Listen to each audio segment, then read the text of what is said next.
Broadcasting live from the EBSN online studios in Columbus, Ohio. It's Silver and Blue Nation, the voice of diehard Dallas Cowboy fans. Now, here are your hosts, Big Game James and Producer G. What up, what up, what up? Silver and Blue Nation here. What's going on, everybody? Producer G over here. You know how we do. You know, we back for another weekend of fun-filled Cowboys talking. We got some we're in the news again type stuff. So we definitely going to address that at the beginning. But let me give shout-outs to who's already in here. Dana, what's up? Always, Zachary, Ryan. Yeah, you know, G going to have the good topics. You know, we're going to be talking about latest and the greatest things. Stephen Arthur, Val Gutierrez, Justin Meyer, Dustin Merriman, Annette. Anybody who's over there on EBSN, jump on over here on Silver and Blue Nation so we can jump in these comments. We're going to be a lot about y'all today.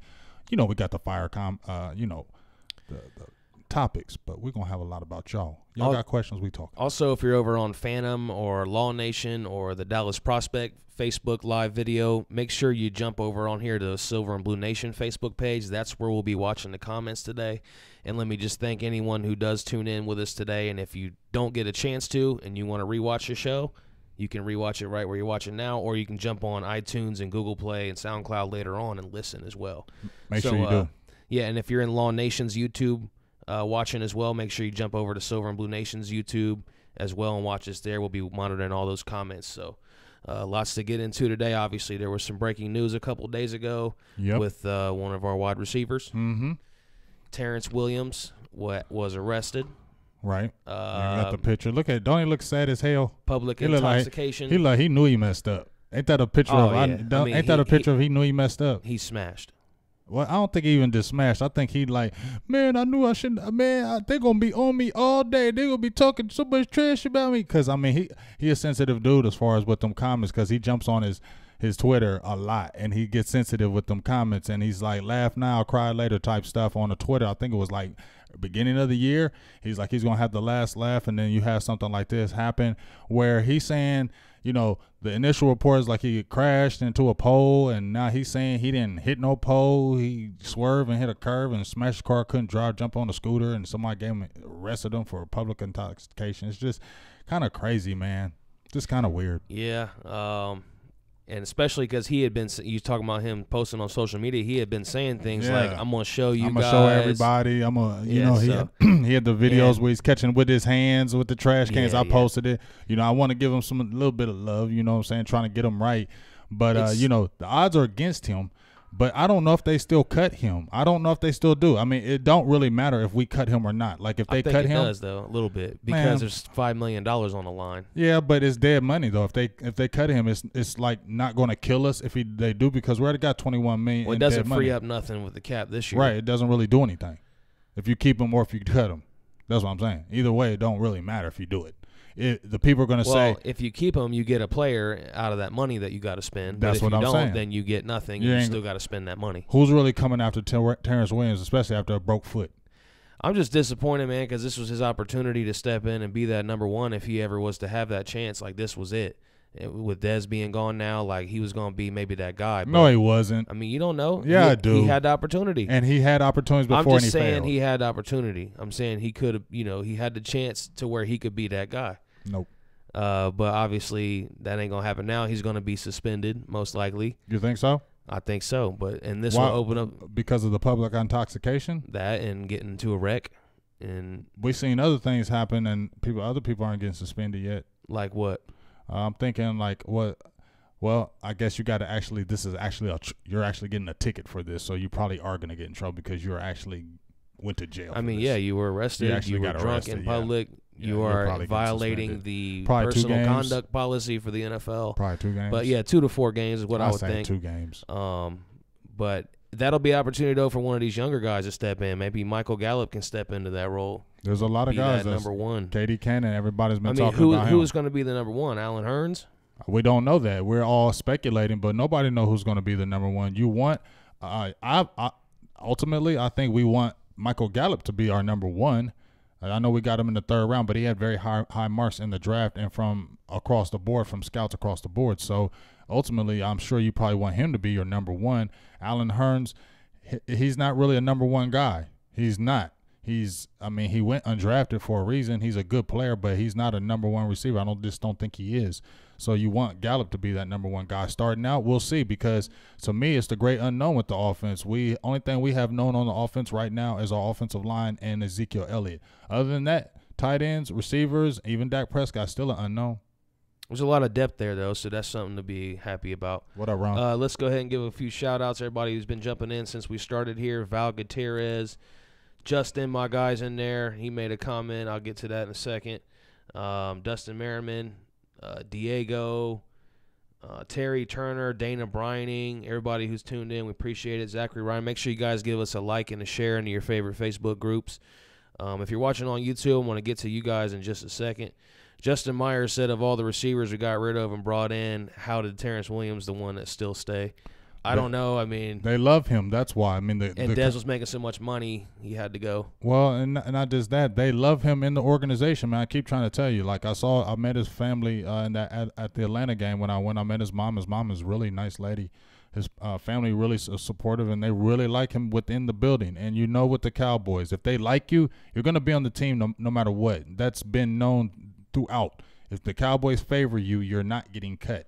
That's just not. Jerry Jones takes care of his guys. He takes care of them. They obviously seem to like him because he's one of the guys that they don't get rid of. So I don't know if this does it, but, you know, to go – I hear people saying that, well, if you cut him, it's going to suit an example. I don't really think so, because who is Terrance Williams for you to be scared of because you cut Terrance Williams? If you cut like getting rid of Dez Bryant, that has more holding weight to me than cutting Terrance Williams. Not saying that we should just keep him, but that's another veteran player that's going to be gone, and we have another unknown. I mean, we got a bunch of unknowns. The only guy would be Beasley. Really? Terry Turner says he's not that guy. What's up, Ron Smith? Thanks for tuning in always. J.D. Kersey, appreciate you. Stephen Arthur, he says we got enough wideouts. Do we really need T. Will? I mean, maybe not. It's going to be a battle. We do got Tavon Austin and some of these other guys that were brought in. But Tavon Austin hasn't really did anything, so people need to understand that. Right. People need to understand we can't just. He's been a bust. It's because he's done this, and I'm not saying it's right what he's done, but people just want to instantly cut a player. You can't do that. You just can't cut a player just like that. You can't go on the emotion of, oh, cut him because he's not doing anything anyway. Yeah, he's not the greatest, but he's been a decent number two receiver. Yes, we know he's a body catcher. Yes, we know he's messed up in some games, but who hasn't? The whole receiving core as a whole has dropped off, not just Terrance Williams. But for us to sit there and say, let's just cut him off because he had a public intoxication, I mean, come on, man.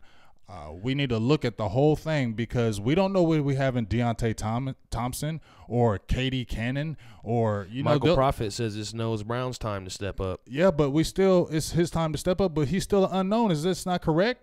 We're putting most of them are. We're putting a lot of weight into some guys that ain't did nothing. I mean, I don't think any of them have had a 1,000-yard season. Nobody has done nothing yet. So we're throwing a lot of confidence on some guys, and this is the NFL, folks. These teams and defenses are good. So if we don't have type of receivers that can make plays, we're going to suffer. And we were talking about Tavon Austin, who's been kind of he ain't did nothing. He was a first-round pick. And he's little. Really hyped coming out of college, West Virginia, where he was a beast there. What's up, Katina? Thanks for tuning in on our Facebook Live. If anybody's watching on Facebook Live, make sure you jump on the Silver and Blue Nation page, because that's where we're looking at the comments. So no matter where you're at, Law Nation, Phantom Sports, Derek Dallas Prospect, Big Game James page, jump on over to the Silver and Blue Nation page. We'll see your comments in there, and we'll give you a shout-out. So we'll go ahead and segue this then right into Stephen Jones says Tavon Austin could get 24 touches a game. That's a damn lie, and we know it. That's crazy. Why would you even say something like that? You know damn well Tavon Austin ain't getting no 24 freaking touches in the game when you have Ezekiel Elliott on the team. He's not. Stop hyping it. I mean, I'm excited that we have him, but just like you said, he's not done anything anywhere as far as and you had McVay, and he's an innovator, and he said, I don't need you no more.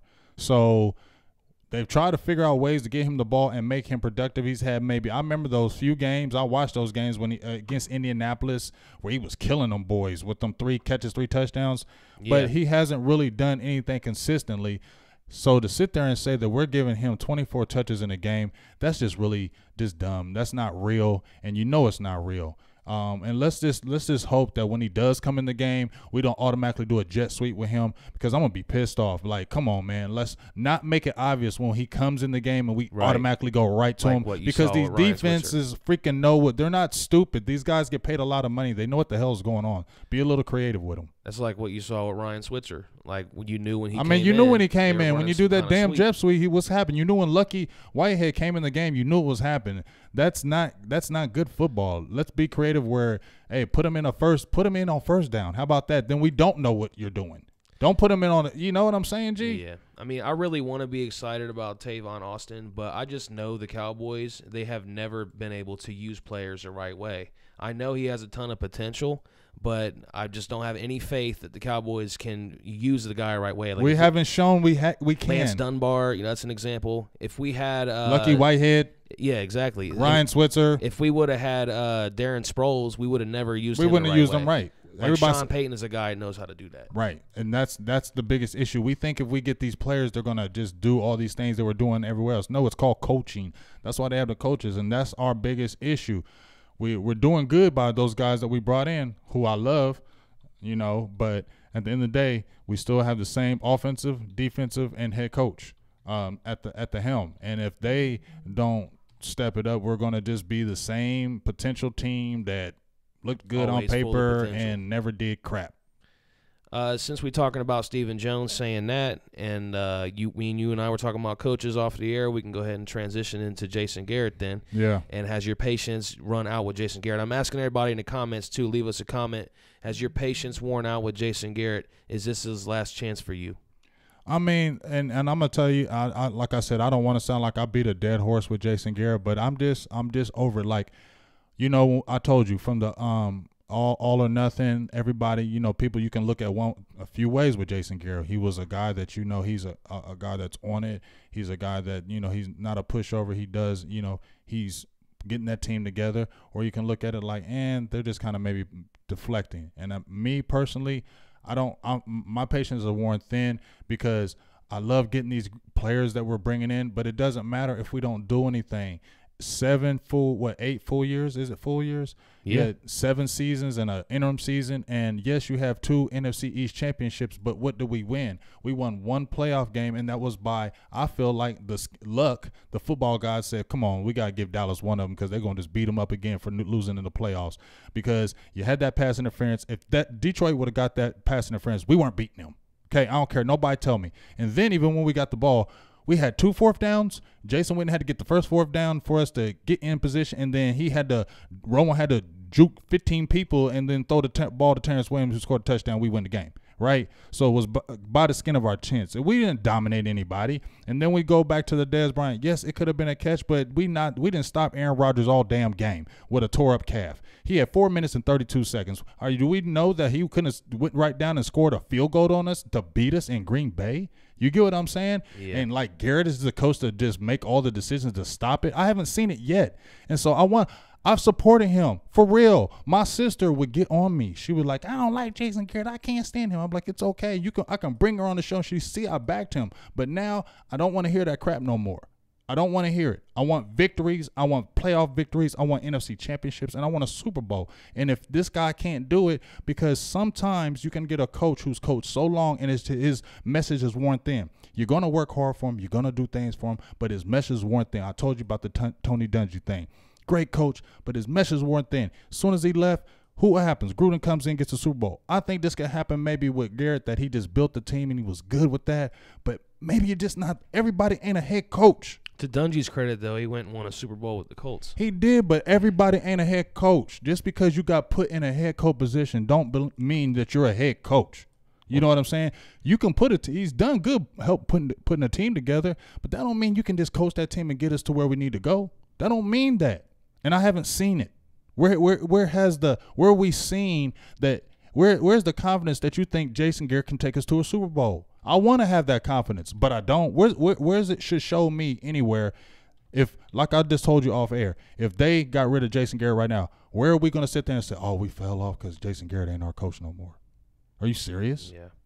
So what happened with T.O.? T.O. made some comments. I mean, T.O. makes comments. I'm going to keep it real. And, he played with him. He played with him. To be so honest, I didn't really go on the T.O. thing, his comments, because to me, he's disgruntled. And he's just a crybaby to me. T.O., you still 44 years old and you talking about give you a job. Man, just stop. T.O., you just get on my nerves with that. Just be quiet.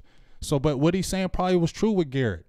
You know what I'm saying? Like, you've been the head coach, you're not winning. Why are you still there? And then he goes back to himself, like, you know how he did me with Witten. We understand that. Yeah, he was bitter on that one. He's bitter, and he got the bitter beer face. It's kind of like, let it go, T.O. You keep talking about it, just let it go, dog. Just real quick, would you have any? He looks like he might be in shape to play football. Man, still. Hell no.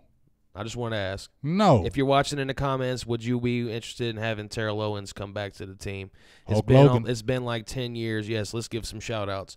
Hulk Logan up in the comments on Facebook Live. We appreciate it. Anybody who's watching on Law Nation, Phantom Sports, or Big Game James, Dallas Prospect, make sure you come and join us on the Silver and Blue Nation feed. That's where we're looking at comments and giving shout-outs. Mama T's in there. Benjamin Jones. Man, just what's so up, many everybody? People. Yes, what's up, everybody? What's up, everybody? Louis Villanueva. We got B-Rob over here on Law Nation's YouTube. He's talking about, our YouTube, Silver and Blue Nation YouTube. He said he's on the way to the house for this fire episode. What's up, baby? He said it's always fire. Yeah. Shout out for making it. Michael Bullock, he has a question. He says, let's talk about why Crawford needs to be cut, because we have and actually, I'm going to save that, Michael. So if you're watching, tune in. Make sure you stay tuned in. We're going to be here for about another 30 minutes or so. Mm-hmm. What up, Jock? We will get to some potentially surprising cuts for the team.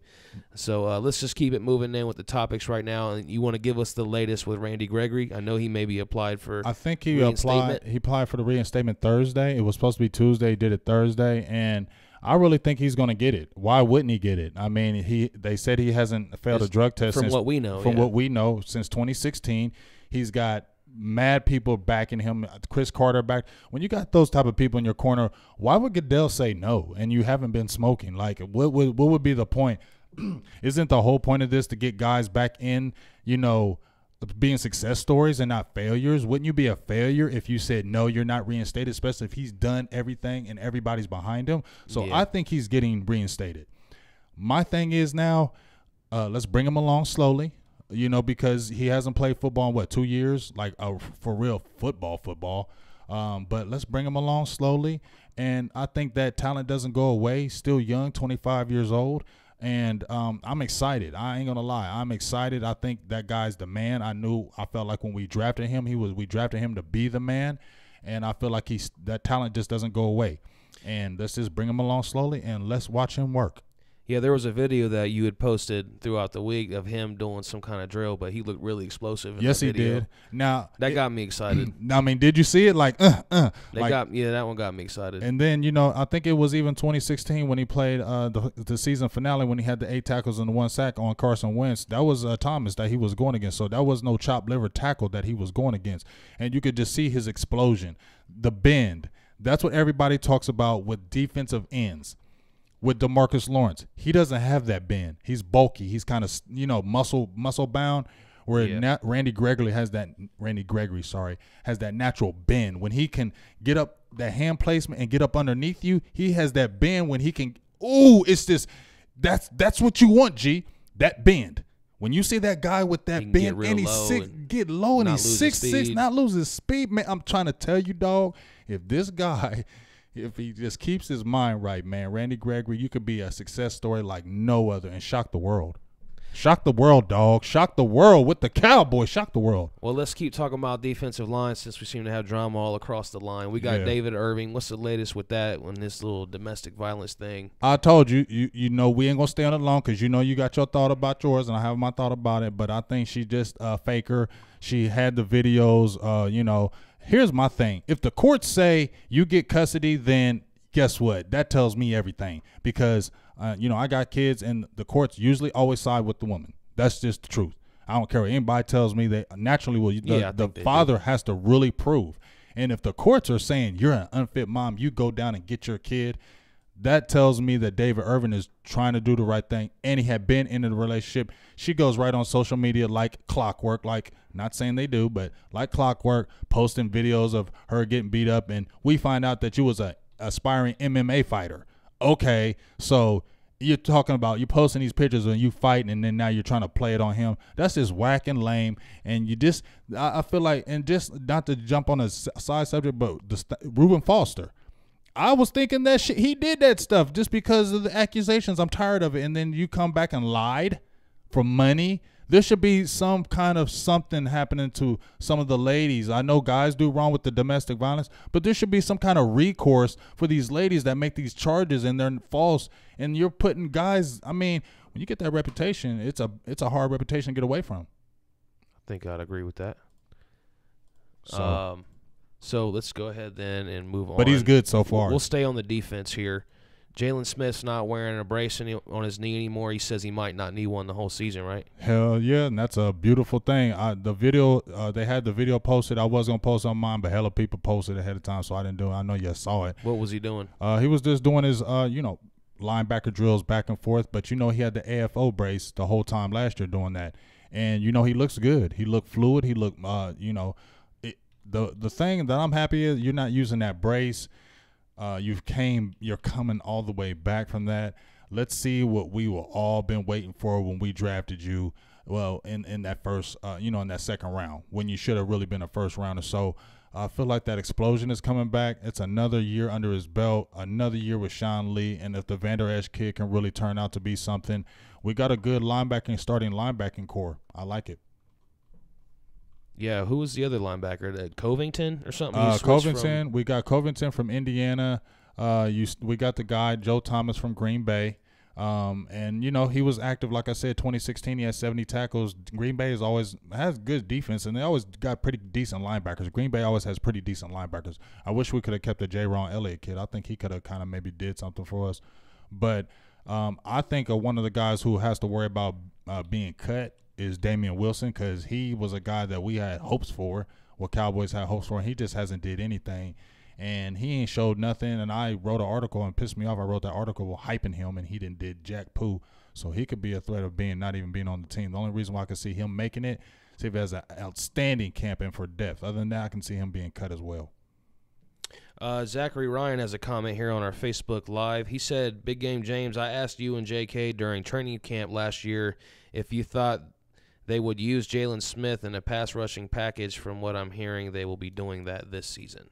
Yes, they were. And, for real, Ryan, we was all saying that over here.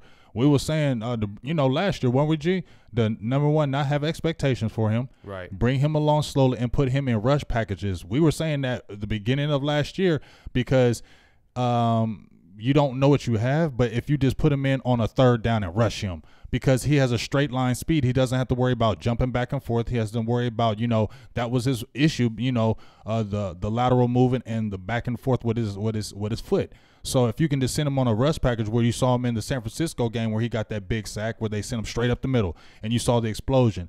And toward the end of the year, I'm telling you, that Philadelphia game when he exploded in that backfield and got that running back in the backfield and slammed him down, I was like, yes.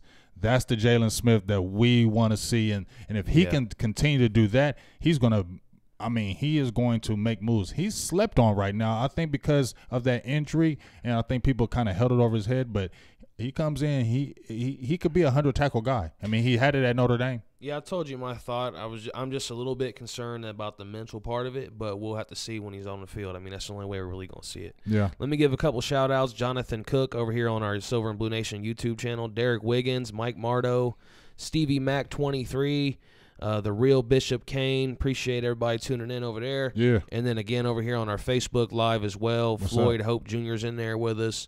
We appreciate you tuning in every week. Jop Young, what's going on? He's asking, are we going to Oxnard? I am definitely Michael trying. McDade. Yeah, you know what? I might because my sister is living in San Diego. Oh, and that's only maybe a 3-hour ride from there. And I got a homeboy that lives in San Diego, so we're going. We could go. No, we're not. We're going. I'll go stay at my sister's. We get a free lodging. I'm staying with you too. I can stay at my homeboy. I can just go visit him because I think he's in San Diego too. So yeah, Jop, I'm glad you brought it up. Yep, we going.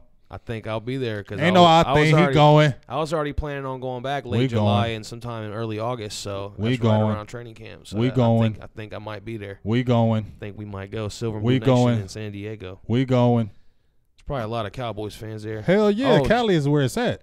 Justin Meyer said he's going too. Oh, there you go, Justin. Let's make sure we link up and kick it.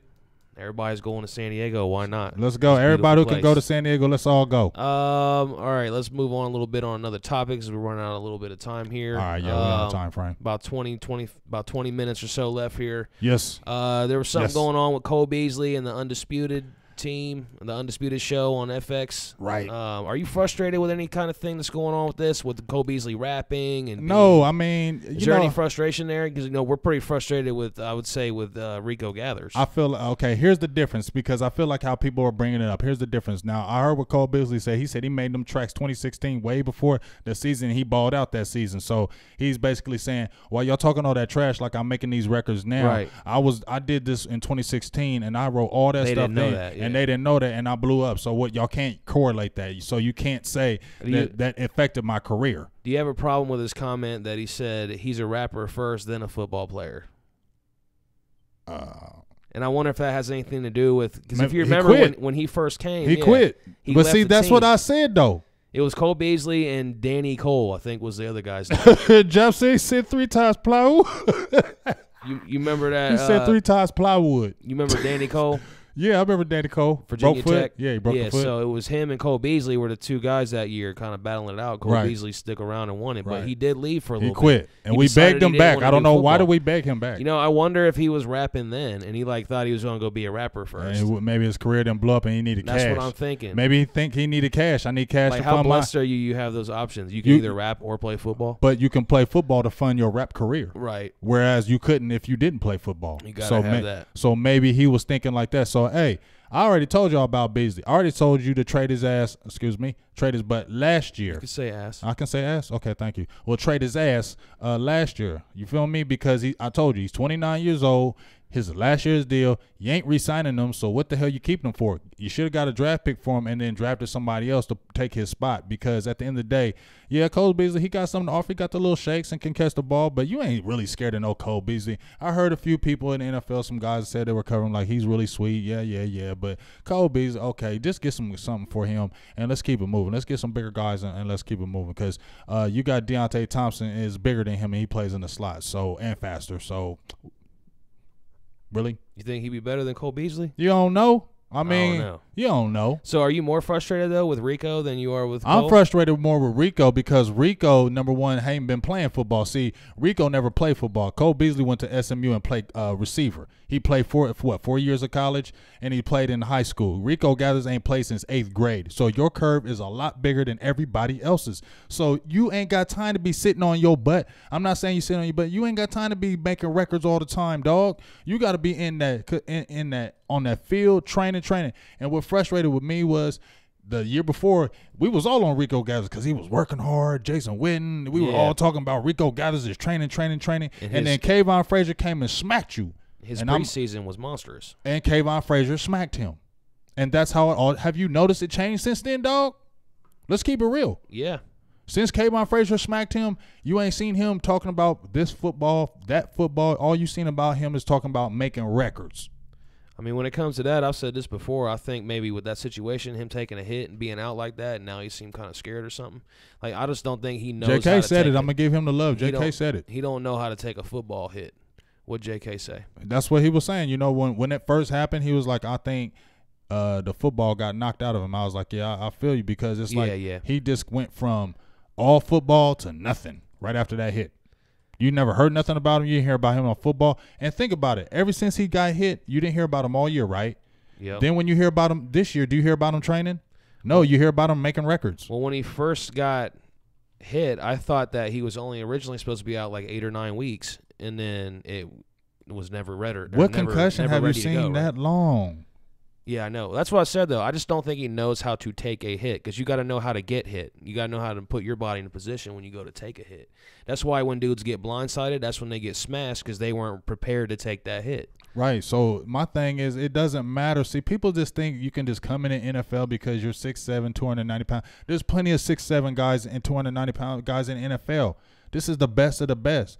So Rico has to really take this serious, because just because you have that size don't mean you're going to make it in the NFL. People saying, oh, we cut him, he could go somewhere else. Where? He ain't played no football. Where you think he's just going to go and just go to another team and start? He's not played any freaking football. This is his year. He has to prove something. Yes, we want him on the field because he's so damn dynamic and what he can do. But Rico Gathers has to really say, I need to play some football, because if you like them records, make this money in this football and then fund them records like Cole Beasley is doing. How about doing something like that? Because Cole Beasley had a good year. So worry about making fun of them records then with your contracts, and get on this damn field and produce, because you don't teach that size. But at the end of the day, if you ain't producing, they're going to cut you.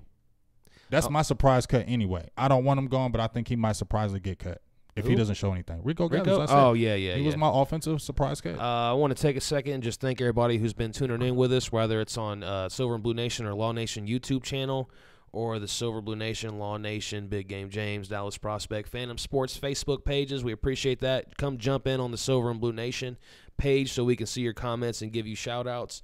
And just thanks. We really appreciate everybody who's tuning in for this podcast. And if you missed it, you can go back and watch the video after this when we're done, or you can go and find us on Google Play and iTunes or SoundCloud. Everybody has a Droid or an iPhone, so it shouldn't be that hard to do that. Yeah. So go leave us a page rating as well. You know what it is. Let us know how you think we're doing on the show. And 5s. And comment with us. Let us know what you think we need to add or something like that to the show so we can get some feedback. We appreciate that. We won't get butthurt. So I'm just going to kind of just move on through some more of these topics from throughout the week. All right, big dog. Jason Witten says Dez Bryant should land with the Packers. That's where he said that's where he thinks he'll end up going, right? I mean, that's where he thinks he can end up going, but what are the Packers going to pay him? That's what I want to know. What kind of contract are they going to give him? Would Dez Bryant be good with the Packers? Yes, because of Aaron Rodgers. That's why. That's why Dez Bryant's going to be good. As I said before, Dez Bryant don't scare me. I ain't hating on you, Dez, but he don't scare me that he was with the Packers and we played them. I wouldn't sit there and have my corners like being scared of Dez Bryant. I'm just not. He's still a good player, but just not. So at the end of the day, if he does go over to the Packers, great for Dez Bryant. But I'm not going to be scared of Dez Bryant being with the Packers. But he needs to go with a team like that. And to me, that's real, because we said before, he can't go to a Blake Bortles. He can't go to an Andy Dalton. He ain't going to one of those, or even a Marcus Mariota. He ain't going there. He needs to go to a Drew Brees or Aaron Rodgers to succeed right now in his career.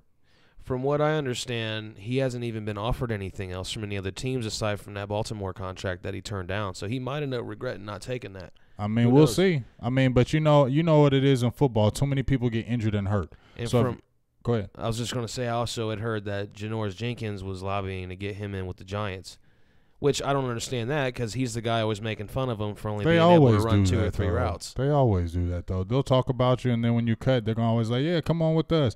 Maybe they say it for a PR, or maybe they just say it to say it, but maybe they really want him over there. But I've said that to people. I said it against players like, yeah, you suck, but if you're available to come play on my team, yeah, come on and play on my team. That's normal. Is there no chance at all that Dez Bryant comes back to Dallas? I don't think he comes back to Dallas. Why would he come back? The reason why we got rid of him, it wasn't production. People say that production thing, it was because of the outside. I think it was the outside stuff. It wasn't about the money. I think it was the money, and I think it was the outside. I feel like they wanted this to be Dak's team, and Dez had to go because of that. Well, it couldn't have been about money if they were willing to give Sammy Watkins $14 or $15 million per exactly. season. It was because of the attitude, and they wanted Dak to be his team. And Dez couldn't be there, so Dez had to go. Willie Anderson has been helping out with the offensive line. You love that. Oh, I love Willie Anderson. I love Willie Anderson as a player. Even when Cincinnati sucked, he was always a rock on the team. He was nasty, technical, Pro Bowls, All-Pro. I love just his teaching. I like listening to him even when he was a player. So for number one, Paul Alexander, bringing him over here, and he's had some good guys. Whitworth, he's had some good offensive linemen. I can't remember all, but he's had some nice guys over there. Willie Anderson is really a technical guy and really going to break down the fundamentals, and that's what I think we really need. And maybe if we can get him on the staff some kind of way, but him and Colombo working together. Colombo was a good offensive lineman for us. I think they're going to get La'el Collins together. I think Connor Williams is going to really soak that up, and I just really feel like he can get the other guys like our swing tackle Fleming and Martin and those other guys.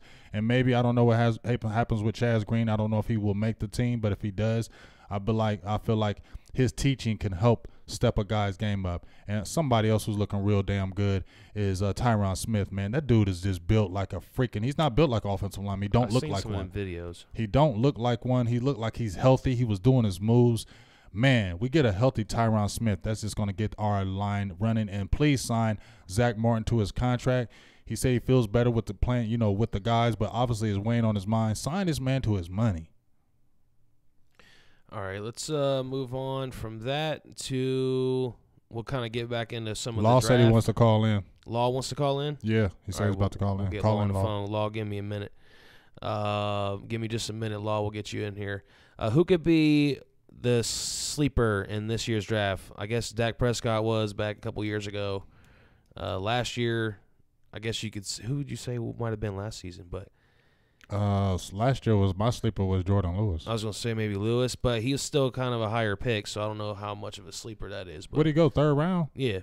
When I think sleeper, I think fourth, fifth, sixth round. Yeah. The third day picks. Mm-hmm. So who you think that could be out of this year's crop? Our sleeper pick, well, going through all our picks, who's going to be a sleeper? I'm going to go with the lower rounds. If I'm going to say somebody's going to be a sleeper with the lower rounds, I'm going to say Mike White. Mike White. Quarterback, fifth rounder. I believe we drafted him for a reason. Like I said, he was a good player. He actually was playing at Division I schools and just kind of didn't work out. He was with Tulane, I believe, and this didn't work out. He's a big kid, 6'5", 230 pounds, had a great year at Western Kentucky, threw for 3,700 yards, I believe, 36 touchdowns, only 8 picks. I'm telling you, he looked really good in that Senior Bowl against top competition. And I feel like he's really going to push Cooper Rush. I feel like he's going to push himself on that roster, and we're going to keep him. We're not going to lose him. I feel like they're really looking at him for something. And I feel like he's pro-ready, not ready to step right in and start, but he's a pro-ready type quarterback. I think that. So I think he's my pick, Mike White. He's my sleeper pick. I like Scarborough, the running back from Alabama. I know he's not going to get a ton of opportunities with Zeke being in there. Mm-hmm. Who's y'all sleeper pick, y'all? Jump in here and do that. Yeah, leave it down in the comments. Leave in them comments. Who's y'all sleeper pick up in here? You never know what could happen with Zeke. I mean, up to this point in his career, he was dependable his rookie year, but last year had to miss 6 games. So you just never know how dependable he may or may not be. Mm-hmm. We can just hope that he learned from that. But I do believe if both Scarborough's given that chance, he could come in and have a huge – I think he could be 1,000-yard back and as a rookie playing with this offensive line. I really believe that. So, for me, that's probably the best value in the draft that maybe of any team got. So, I think he could be a huge sleeper, but I just don't know if he's going to get that chance this season. But in the long run, I think he definitely could be. Yeah. Hopefully we get that 1-2 punch rolling. Hey, you know what? And I forgot about him. You guys are right. Hulk Logan and Dustin Merriman brought up Dorrance Armstrong. Yeah, I agree with y'all too. Dorrance Armstrong can be like the man on the team as far as because they're really looking at him. I think Coach Marinelli told him to look at Chris Dolman tape from Minnesota, who was a monster.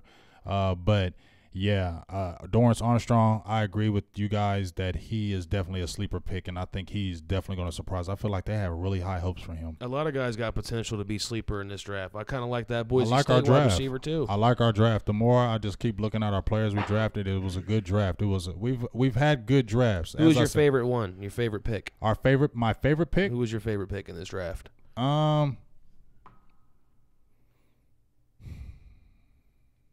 I want to say Connor Williams, but I'm not because I'll be lying. I'm going to have to go with Vander Esch because we have a linebacker, and I know people are like, you didn't want him. I didn't want him that early. But I like the size.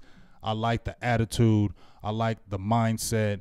I like how I feel like I'm liking the pick now. He's growing on me every day because I'm looking at him, and I feel like he really is football. He's about football. I guess that's why I'm getting excited about him now, G, is because I really look at he's like about football. I feel like he wants to soak it up. I feel like he wants to be the best. And when you see him, he's a big dude.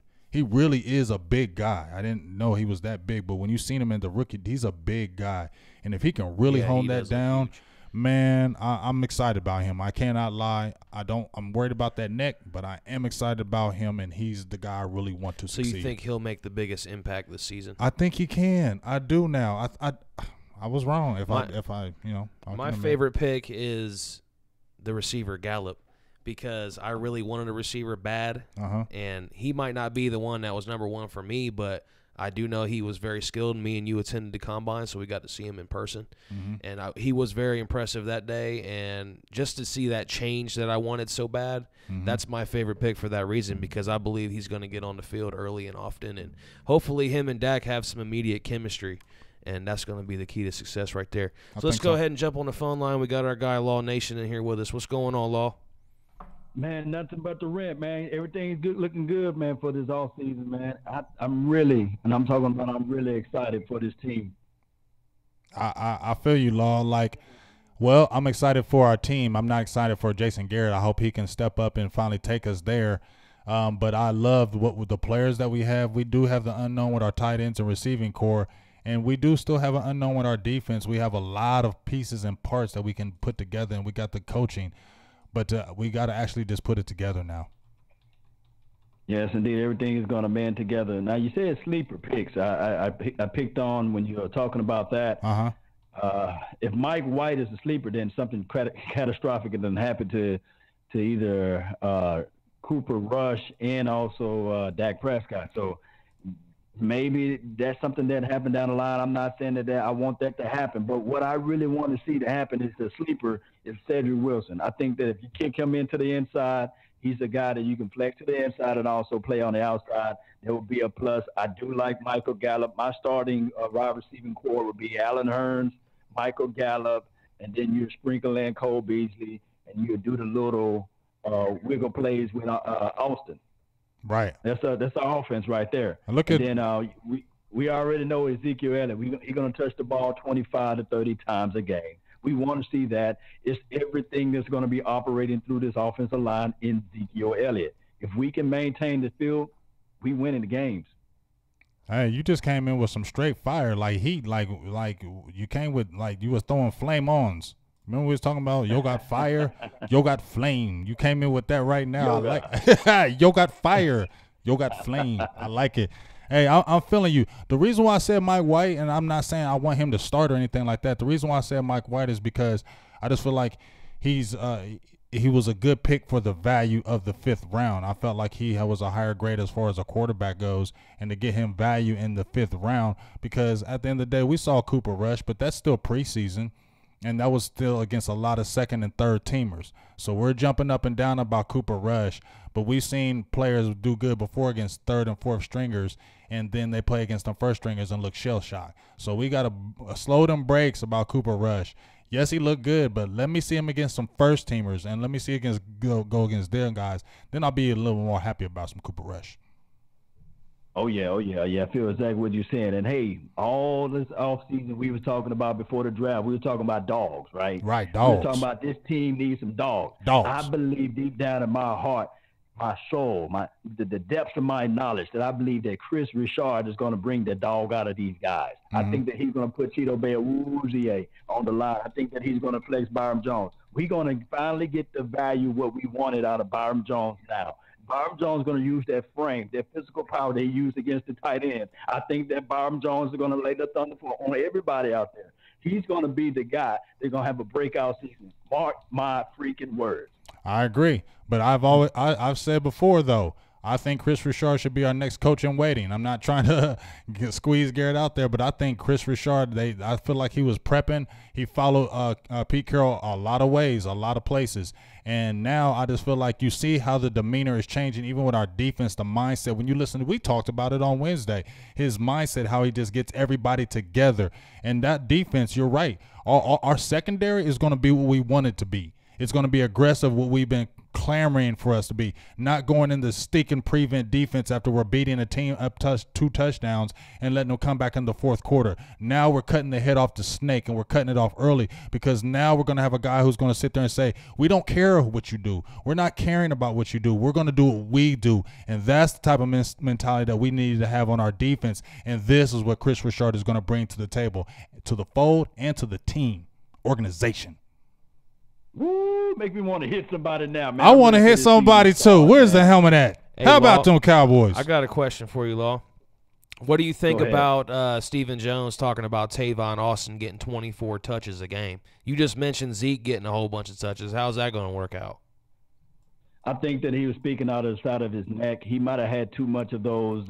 What's that drink that he drinking down? He'd be drinking that whiskey though. That drink be light. So I know he'd be drinking some of that good. But collectively, I think that he was talking about touch as far as punt return, kickoff returns, your reverse sweeps. Just him being out there in the backfield, out and play. I think that's what he's more alluding to. And I don't want him to give away all the secrets.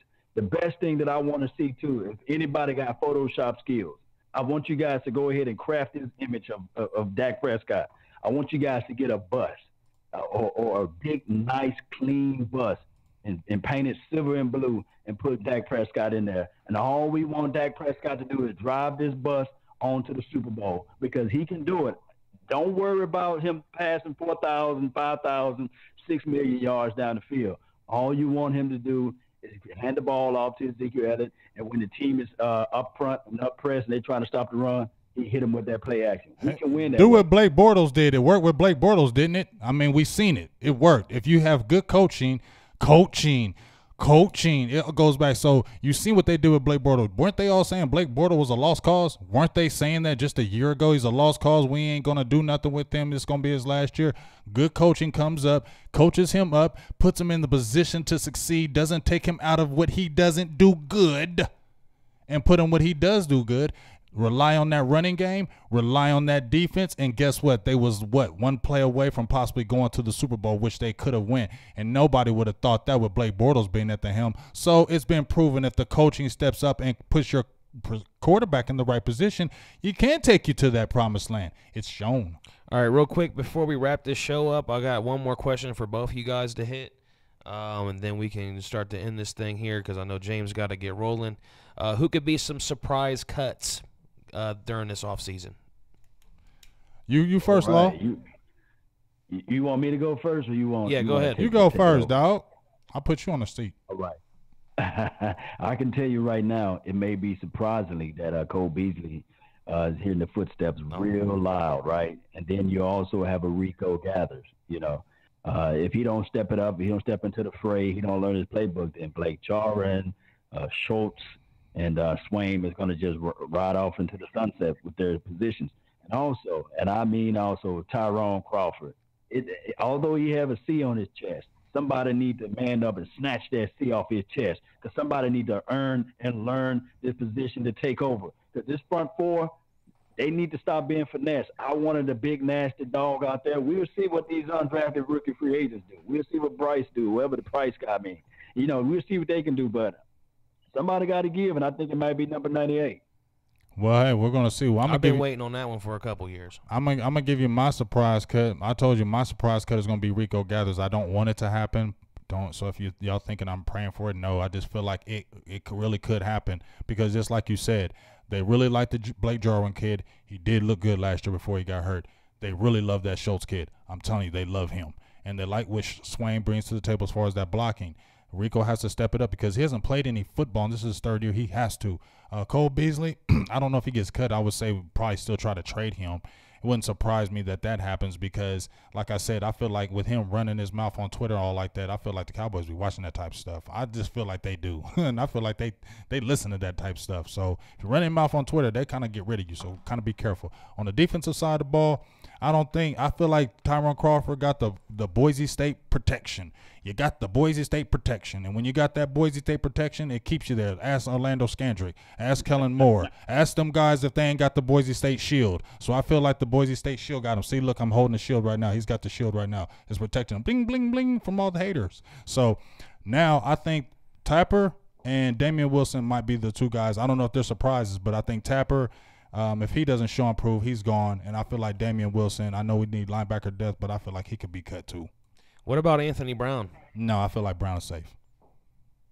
Brown had coaching issues. I think that this coach is going to put Brown in the right spot. Brown still, believe it or not, he's a 4.3 guy. You know, he's fast and he's physical. I think that he had his sophomore year slump too as well. Give the guy a chance, and I think that he's going to step it up this year.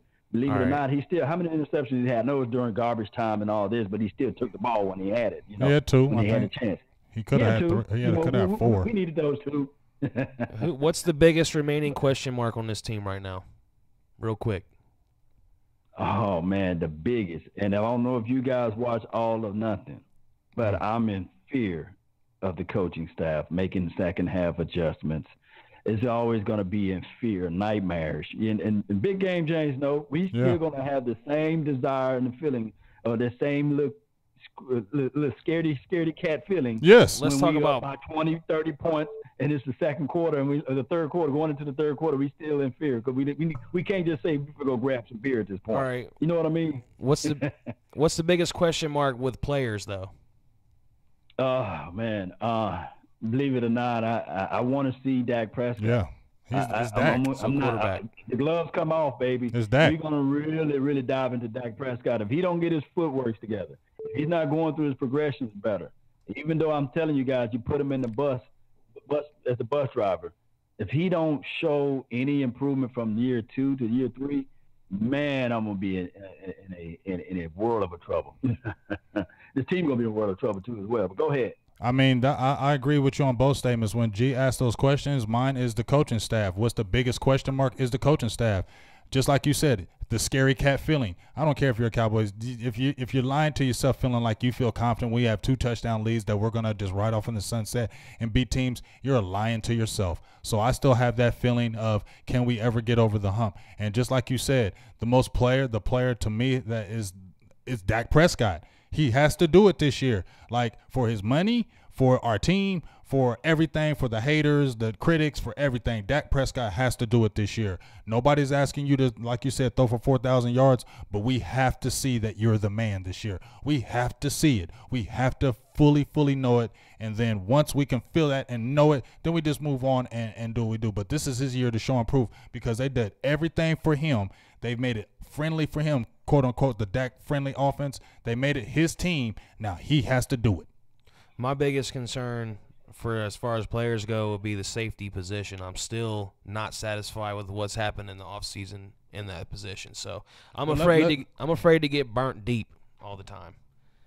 They got a couple. Let me get a couple questions on here because a couple people been asking. I don't want to leave them hanging. Well, let me give you this one last one, and then you can finish up with that because it's over. All right. On a quick note. Okay. On a quick note, Lewis Neal, linebacker. Now he's back to the defensive line. So that's a quick note. Notable undrafted free agent pickups. Is there anybody that could surprise you and make the team that we picked up as an undrafted free agent? That's for both of you, and that's all I got to say for the show. All right. We all been talking about the safety position, the Robinson kid, Cameron Kelly, but I think the Kyle Curio, is that his name, Law? Curio? Cairo, third baby. Yeah, Cairo. I think because they're moving him to linebacker, getting him a little bit bigger. I think that's the surprise guy because if he can really transition that linebacker position, he can push Wilson and those other guys off. He's a guy the kid from Oklahoma State, big boy. I think he can make a difference. I need to figure out his name. You, Law? Oh, man, I'm thinking the same thing. I'm thinking that we need help off the Sam side on his linebacking core. You got a guy now that is explosive, got short area quickness, vicious hands, got nice instincts out there in the field. I'm talking about Cal Q.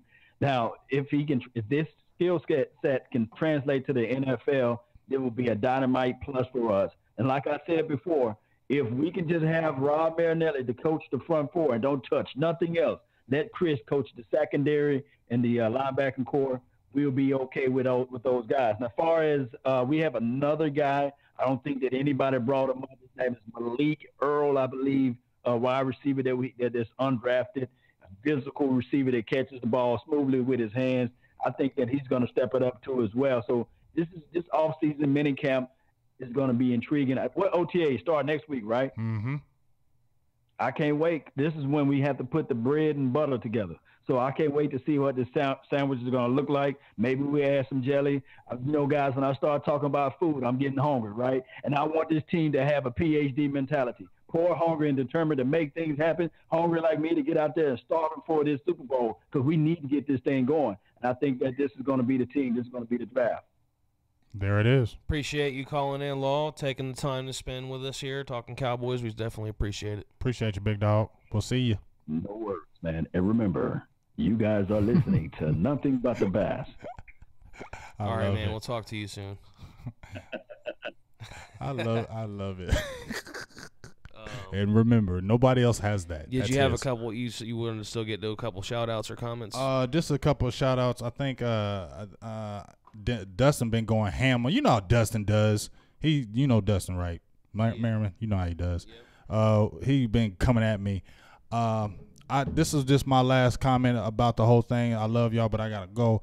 My last comment about it is Dak Prescott just got to do it. I feel like it's on Dak. We